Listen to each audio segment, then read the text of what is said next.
Welcome to the Daily Devo. My name's Bryant. Today we're going to talk about how Jesus knows our sufferings.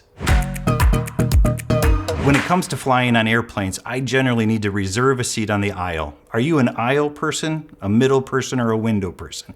I am definitely an aisle person because I know that for some reason, if I'm on the middle or the window, some anxiety starts stirring up in me. Well, I was flying from Phoenix to Detroit just the other month, and I had forgot to reserve my seat. So then I got stuck in a window seat.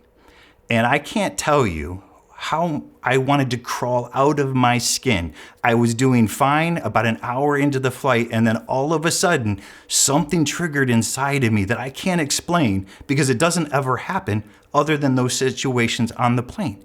And I just had to do something about it. And I had to get up. You know, they had told you to put your seatbelt on, but I just ripped that seatbelt off and I had to get up and get in the aisle and somehow found a way. But you know what I'm saying? Sometimes we experience things that are mentally and emotionally overwhelming. Well, in yesterday's devotion, we started a devotion in 1 Peter 5, verse 7. And I want to continue that today because there's so much we can unpack from this. So just to remind you, it says this in verse 7, cast all your anxiety on Jesus because he cares for you. Because he cares for you. Now, the people that you and I go to when we're struggling with anxiety or panic or fears, we go to people who empathize with us. We don't go to people who don't know us. We don't go to people who don't care about us. We go to people who care, understand, and maybe they went through it too.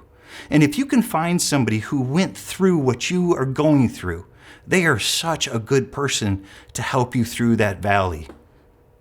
And so listen to this. When you think about Jesus, have you ever been betrayed by a friend? Have you ever been betrayed by somebody you respect?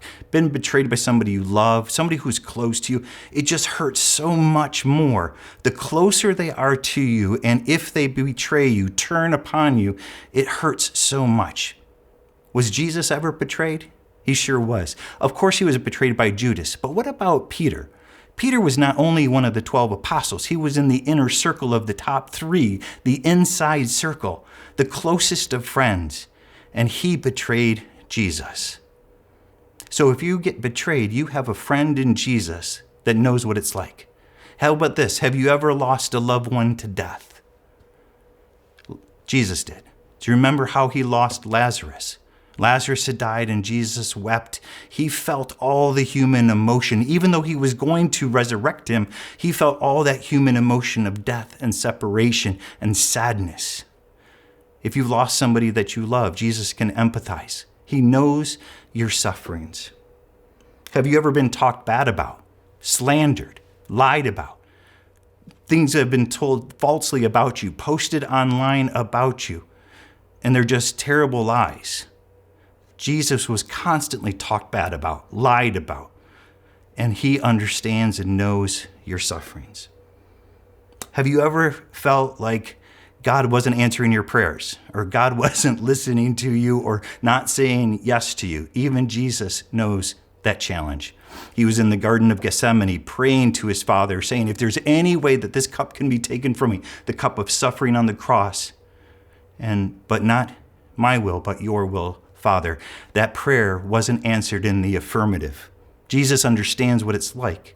He knows your suffering and your challenges when your prayers are not answered in the way that you want.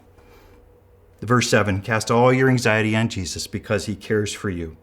It's pretty amazing and powerful when you have somebody in your life that you can share with, and they will not only listen to you, but they have a filter because they understand and they've gone through what you are going through. And they empathize with you, and they show you great compassion.